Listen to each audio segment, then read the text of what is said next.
Gift Biz Unwrapped, episode 20. When you teach a person a skill, it changes their life. Hi, this is John Lee Dumas of Entrepreneur on Fire, and you're listening to Gift Biz Unwrapped, and now it's time to light it up. Welcome to Gift Biz Unwrapped, your source for industry-specific insights and advice to develop and grow your business. And now, here's your host, Sue Monheit.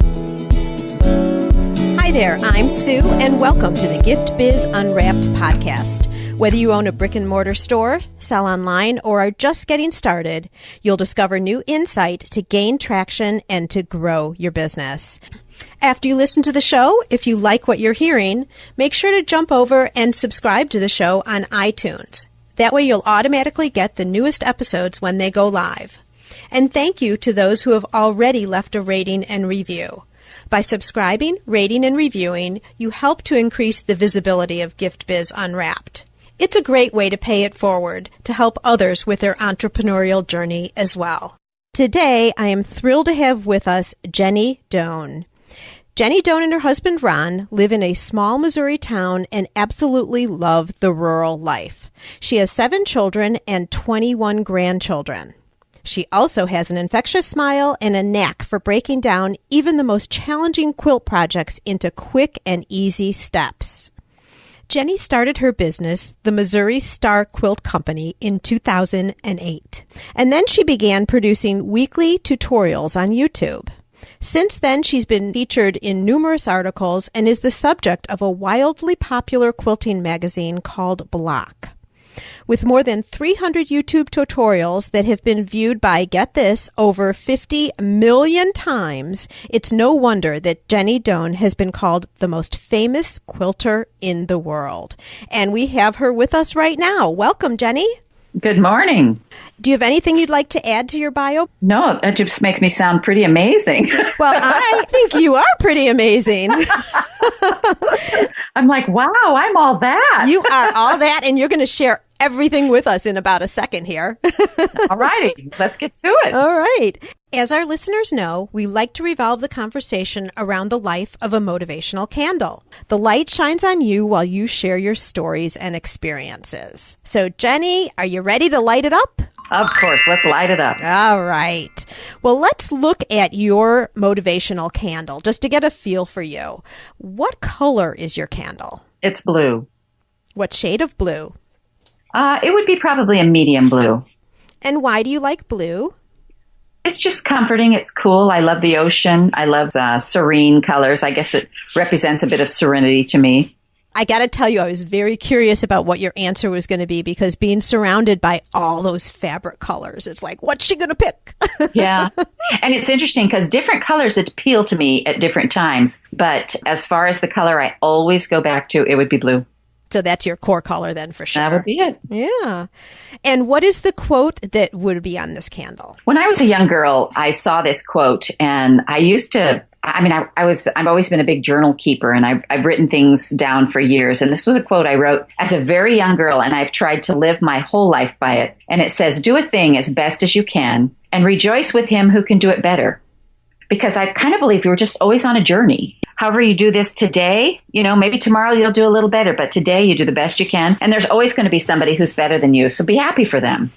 Absolutely. And I'm not sure there's that much of that in the world right now. Everyone wants to kind of hang on to their secrets. And there's a bit of competitiveness out there. Oh, for sure. But, I keep hearing all the time that you give out your best stuff. A lot of in the marketing world, they say, you give out your best stuff for free. You doing all of your tutorials and all that. And I think when you do that, it does come back to you. It does. My mom always said, if you cast your bread upon the water, it comes back buttered. Oh, there you go. I just feel that way. I feel like the more you give, the more you get. Absolutely. I'm on that path with you for sure. There's another quote. There you go. Maybe you'll have to have 2. I'm not sure. There we go. Well, let's go back now to the beginning of your journey. Talk to us about how the whole Missouri Star Quilt Company started. Where did that spark come and how did it all happen? Well, I think it basically came because my children all grew up and left home. Honestly, the first 50 years of my life raising children, that just felt crucial and important. I loved every day of it. I just really enjoyed that part of my life and it felt really important to me. And all of a sudden I was home alone And I thought, what am I going to do with the rest of my life? And I'm not sure I was really content to just fill time. I wanted it to matter. I had as many years ahead of me as I had behind me. I just thought that that should be something important. And while we were looking for something important, one of my kids asked if I would be interested in learning how to quilt on a quilt machine, because I had been quilting for about 20 years and I've sewn my whole life. But when we moved to the Midwest, quilting is what you do here. So I took a class. That was really fascinating to me and just grabbed my creativity gene. So the children asked me if I would be interested in doing that. And I'm not sure what their motivation was, whether it was just to keep me from living in their basement because now I'd have retirement money. I'm not sure. But I think they were also, they were a little concerned about what I was going to do for the rest of my life. And my first thought, honestly, was, well, that is a hobby, a bit of a hobby, and I'm not sure I just want to fill time with that. What I didn't know at the time was that when you teach a person a skill, it changes their life. And so that is something that I've learned along the way. That quilt machine came, and it just changed everything for me, absolutely everything. Well, let me back you up for a second and clarify. You were saying that as the kids were growing up, you were already quilting. Yes. Right. So you had a machine and you were just giving it out.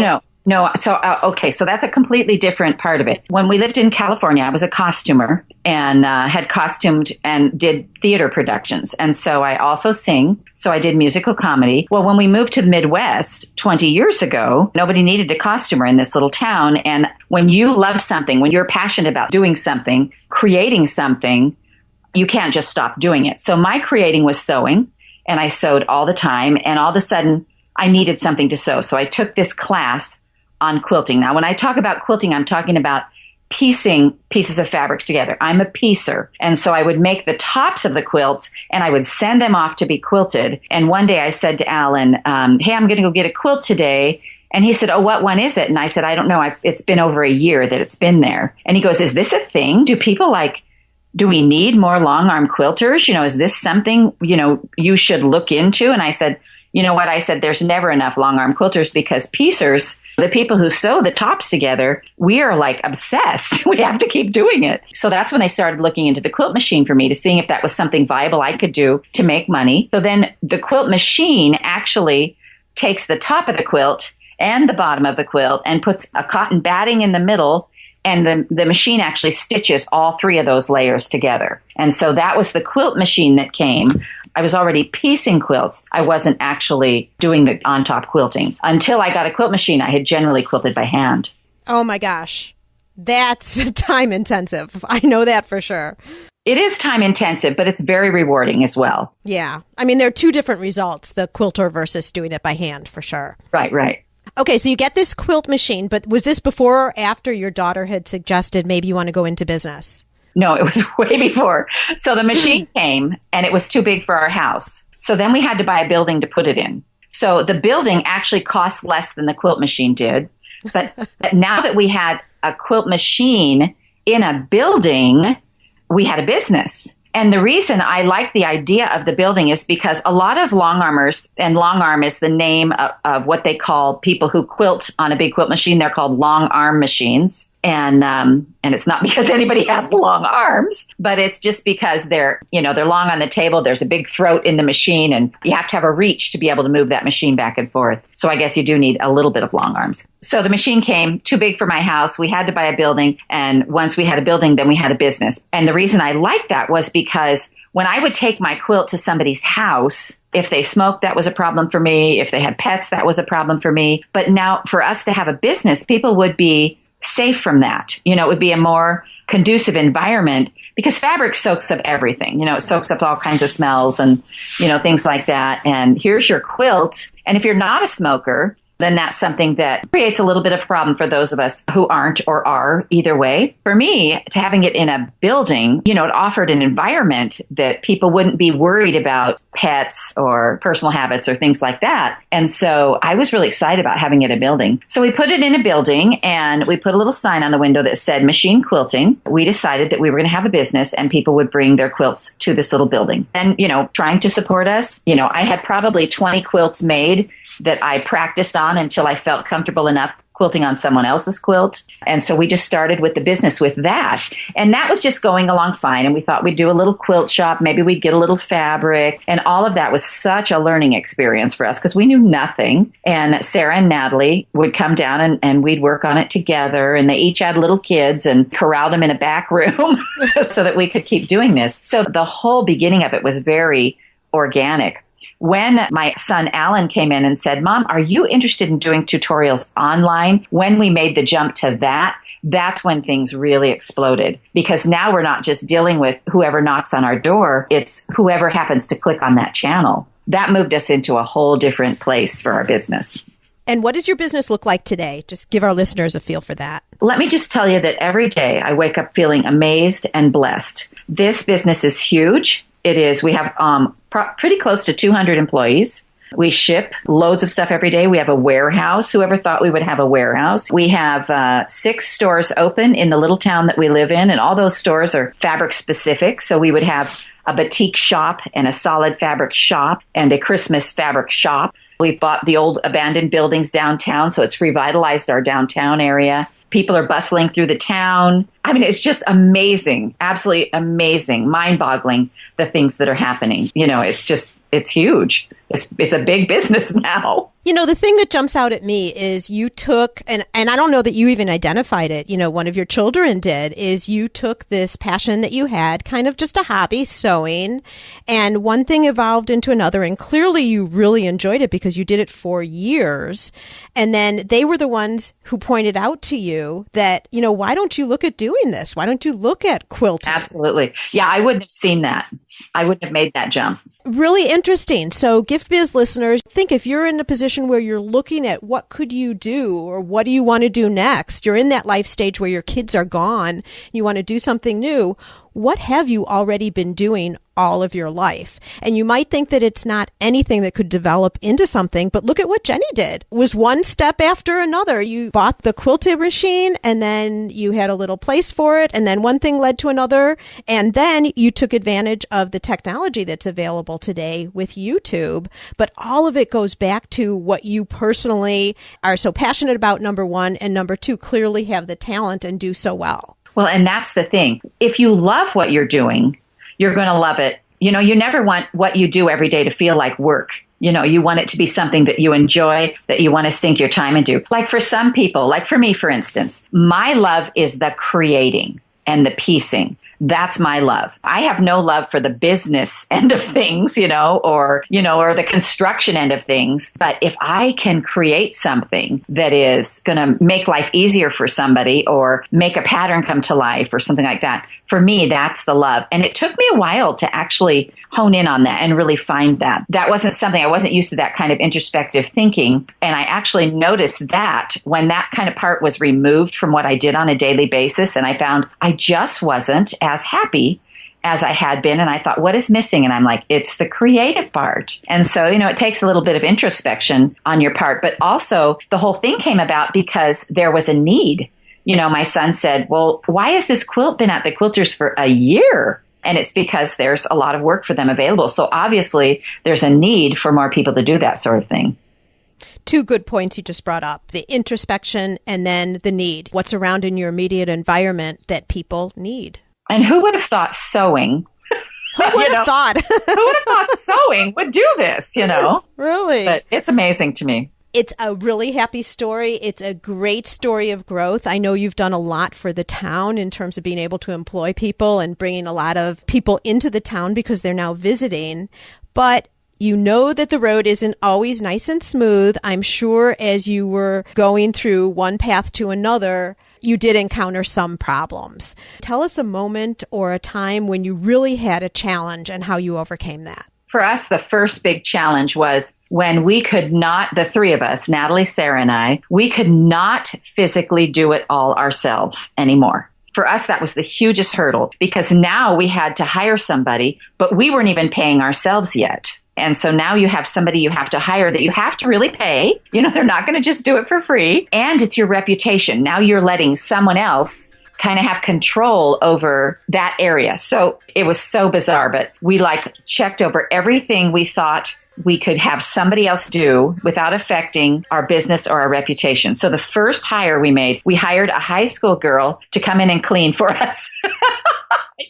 I know that sounds crazy, but that freed us up to keep focusing on the business part and the creative part. And that stuff was all done. So you wouldn't let her touch any sewing or anything, but she could clean. No, it didn't affect our business directly, except that it freed us up. For us, actually, the employee thing has always been one of the most difficult things. But the minute you make that leap and you hire somebody to take care of those things in your life that are time consuming and necessary, but it's not what feeds you or builds your business, it enables all that creative energy to then be just, you don't even have to think about what your baseboards look like because you can just go sew. You can just do this because they're done. And so for us, that was the first big challenge, hiring someone. And the next hires, we would look seriously at what can we release from us so that we can keep doing what we love. The only way you're going to be able to expand and grow is if you do end up bringing people in. It's so true. I remember the first time I had to hire someone, it was like, because I had this idea, I am Superwoman and I can do everything myself. I did too. At some point, you're going to max yourself out. There's only so big your company can grow if you're just going to keep it within just the confines of yourself or you and one other person or a family, as was your case, Jenny. It's absolutely true. And now we're to the point that the people we have to hire are people who are smarter than we are. So we've gotten it as far as we can go. And then you have to hire somebody who really, like, for instance, we hired an HR person. And this can't be a person who's just nice to people. It has to be somebody who knows the law, somebody who knows. And all of a sudden we're like, we need that, and it's like, we really need that. So it's interesting to me how those hires are going now because, as a person, you have to recognize your limitations as well. And again, you want to keep yourself free to do what you do best because that's what the business is based on. Good point. Would you say that after your first hire, though, the second, third, fourth started coming easier? I would say so. It was that first leap that was just so frightening, Yeah, it's that mental hurdle because this is your baby. You're going to let someone else have their hands on it? Well, and not only that, but you have to pay them. If you don't have money and you want to keep your lights on in your business and you just want to sit and sew whatever, you can do that. But all of a sudden you have this person you're responsible for. That was huge for us because when you're in a retail business, you don't know if one person or 20 people are going to walk through the door that day. From your experience, is there any guidance you would give about when you feel the right time is to make that first hire? Well, for us, it was the overwhelm factor. We were just so overwhelmed. Everything else in our life was getting neglected. Our families were neglected, our homes were neglected. And I think you have to do that. It's like you have to do everything you possibly can before you go, okay, you know what? I need some help. I think as your frustration level builds, and you find your family going, Mom, can I make an appointment with you for, I'm like, oh yeah, that's not a good sign. Yeah, that's not a good sign. And it could lead to you just burning out and shutting down the whole business too. Really good conversation about hiring. I appreciate that. Yeah. Let's talk a little bit now about a promotion or an event that you might have done that made a difference. Either, you've talked about starting in with YouTube, and maybe that's where you want to go with this, but I'll let you decide. What really started moving the needle in terms of people coming in and knowing your business? Well, that would have to be our YouTube channel. One of the things that has always surprised me is how many people are visual out there. I'm a visual learner. I'm also an avid reader. I consider myself a pretty well-rounded learner. Nothing was like super difficult for me as far as this type of learning or that. But I've taught a lot of my children and they're all different types of learners. But what surprised me was that I have known all my life, if I could just see you do something, if you could just show me, then I can replicate that. I can do it in a heartbeat. But if I read the directions, I'll read them and reread them several times before they really sink in, or I'll have somebody else read it and say, okay, just tell me what to do. And so I was so surprised when we started doing the tutorials. There were women that it was crazy how many people were like, oh my gosh, thank you so much. Because if I can just see it, I can do it. And so for us, that was huge. Also, the internet, you can put an ad in every paper in your local area, but the internet is everywhere. In my mind, and I think it's probably my generation across the board, we don't think in the terms of this huge, that the world is our audience. We're thinking, let's put an ad in the newspaper. That was all Alan's deal. Alan's over everything that happens online with our business. My son, Alan, he's very aware of what's happening out there and how it's working and the direction it's going. For us, it was that internet thing that getting us out there, getting us online, making us see. Now, the thing that surprised all of us is that once we got our site together and opened our online business for business, you think everybody's going to know about that. And that really, I think, is a word of mouth thing. That happens a little more slowly than we thought as far as, you launch your site and you think everybody's going to be knocking on the door. And I think by the third day we had 8 people. But if what you're doing is good, when 8 people see that, they're going to tell 8 more people. It very quickly gets bigger from that point. Jenny, how long after that first YouTube video did you start seeing some traction? Well, the videos originally were just to teach people how to quilt. We were not selling fabric. We were doing machine quilting for people. And I just wanted to share my knowledge with people, how it worked for me, how it was easier for me. We were doing a lot of classes and things like that. And I thought, if we can because here's the problem with taking a class. When you take a class with somebody, when you walk out the door, you forget like 3/4 of everything you learned in there. Doors like suck the knowledge out of us or something. I don't know what it is. But the fact that they could go online and they could rewind it and pause it and watch it again and watch it again and watch it again was huge for these people. I'll never forget the day when a lady called and she goes, well, I would like to buy some of that green fabric you're using. And I said, oh, no, I'm not selling fabric. I am just showing you how to sew. And she goes, well, I want that green fabric. And I said, well, this is my own personal fabric. This is a stash, my stash. It's not for sale. And she goes, well, then where did you get it? And I was like, gosh, where did I get that piece? 20 years ago, it's like, when did we get that? I don't know. Nobody knows. We've had it forever and we're just using it. And so I can remember going to Alan and saying, Alan, we should think about buying fabric. But that was also another huge floodgate of stuff because there's so much stuff out there. Then what do you buy? Do you buy the stuff I like? Do you buy the stuff Sarah likes? What do we buy? We didn't want to go into debt. We didn't want to invest any money. And that was the same time that one of the fabric companies came out with what we call pre-cuts, which is an entire line of fabric in one pack. So then we could buy these packs of fabric or a bolt of fabric to go with them so they could do their borders and finish their quilt. And so then we started doing that and teaching of that. That was when the selling part started happening. And we thought, oh, this is nice, and people are buying things. And, still at the time, we didn't realize it was going to be this huge thing where we'd have to really employ people, and we were just, oh, this is nice. We'll sell a little fabric, Yeah, little did you know. Yeah, we just didn't. The big point here is you were listening to your customer and then really hearing what they were saying. That is true. In terms of the fabric. And then that led into a whole nother big avenue for you for the business. Absolutely. So, what do you do with your customers once they place an order or on the customer service end so that they keep coming back? My generation kind of was the big retail generation, and they had the motto, the customer is always right. We really believe that. The other thing that we do is we know that it's way easier for you to go to a brick and mortar store close to you and purchase something. So we have to make your experience at least as good, if not better than that experience. One of the things we do is every order is personally signed. And I can remember when we had to start hiring people to help us ship, there was a boy who was there and he's like, well, I have messy handwriting. I'll have somebody else sign it. And I said, no. You packed this. You're going to sign this. They don't care if you have messy handwriting. They care that you took the time to thank them. And so somebody signs every individual order. Whoever packs that order thanks you and signs that order. And I think people love that. I think they like that that's very personal. Yeah, and then different people possibly with different orders. So they start seeing who's there. Oh, absolutely. It also gives you a lot of credibility as a business, as if you need any more after all the YouTube videos and your press. But in terms of that, there are a lot of employees there too. It's very important to us. We want you to have the same experience you have online. We want you to have when you come. We want you to have that Disneyland experience. We want you to have a good experience on the phone. So we do whatever we can to make it right. Well, let's move now, Jenny, into our reflection section. What is one trait that you have that you think has helped you to be successful? The fact that I'm cheerful and that I'm nice.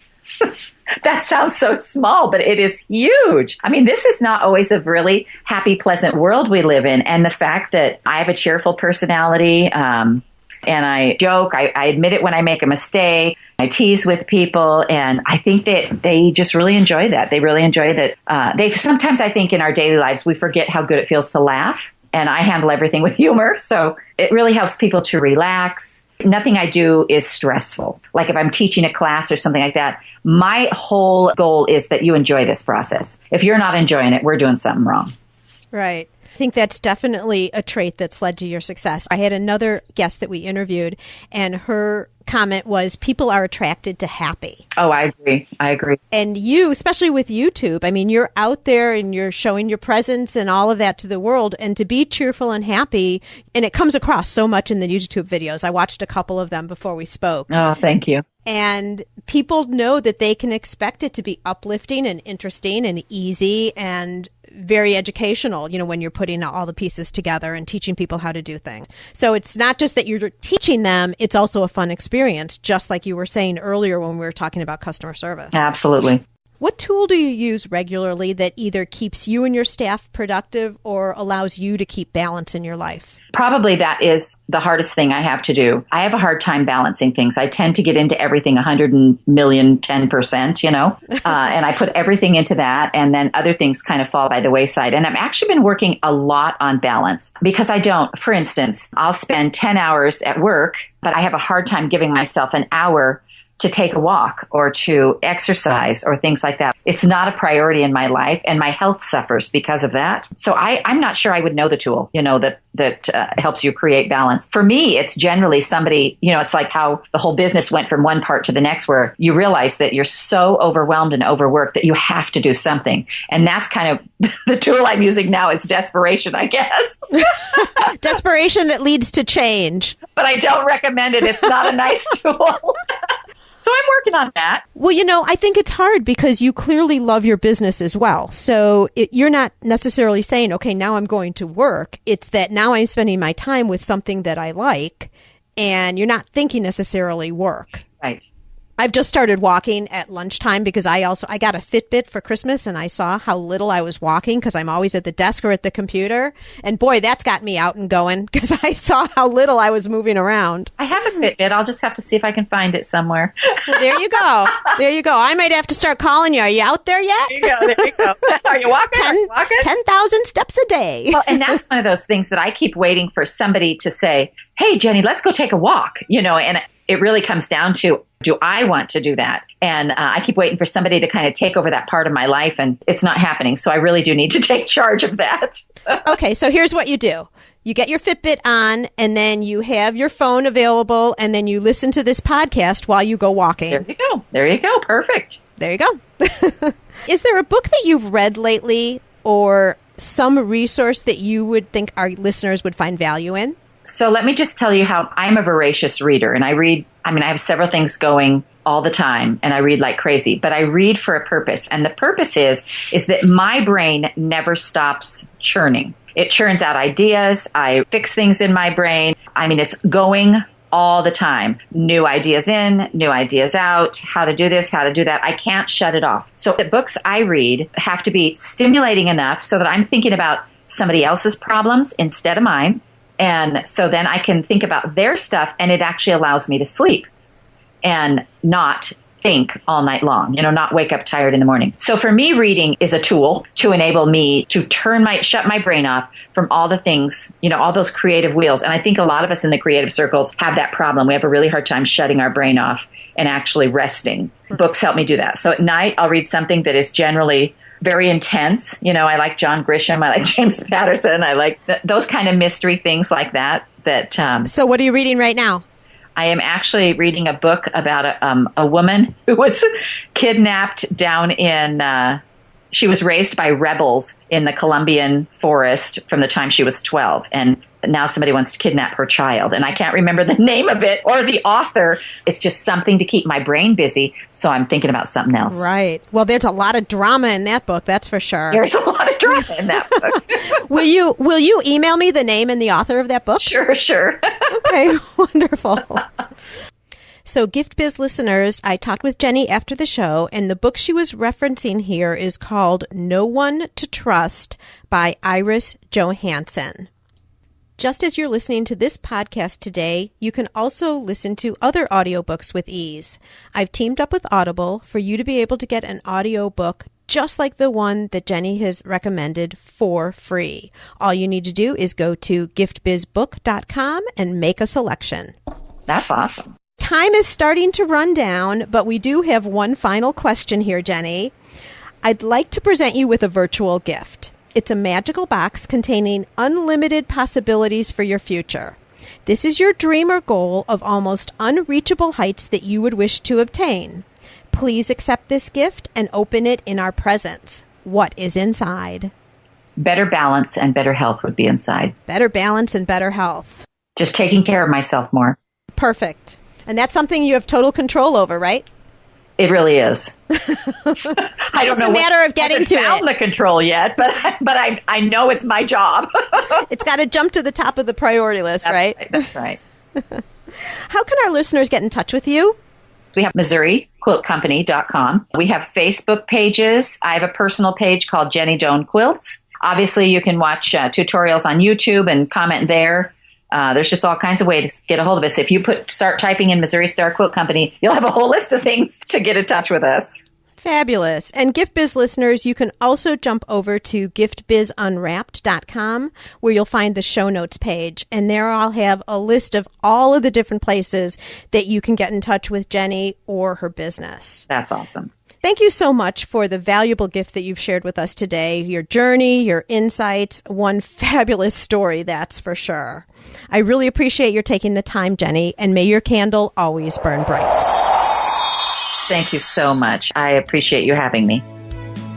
Learn how to work smarter while developing and growing your business. Download our guide called 25 Free Tools to Enhance Your Business and Life. It's our gift to you and available at giftbizunwrapped.com/tools. Thanks for listening, and be sure to join us for the next episode. Today's show is sponsored by the Ribbon Print Company. Looking for a new income source for your gift business? Customization is more popular now than ever. Brand your products with your logo, or print a Happy Birthday Jessica ribbon to add to a gift right at checkout. It's all done right in your shop or craft studio in seconds. Check out theribbonprintcompany.com for more information. Would you like to be on the show? Or do you know someone who can provide valuable insight from their experiences? If so, we'd love to hear from you. All you need to do is submit a form for consideration. You can access the form at giftbizunwrapped.com/guest. That's giftbizunwrapped.com/GUEST.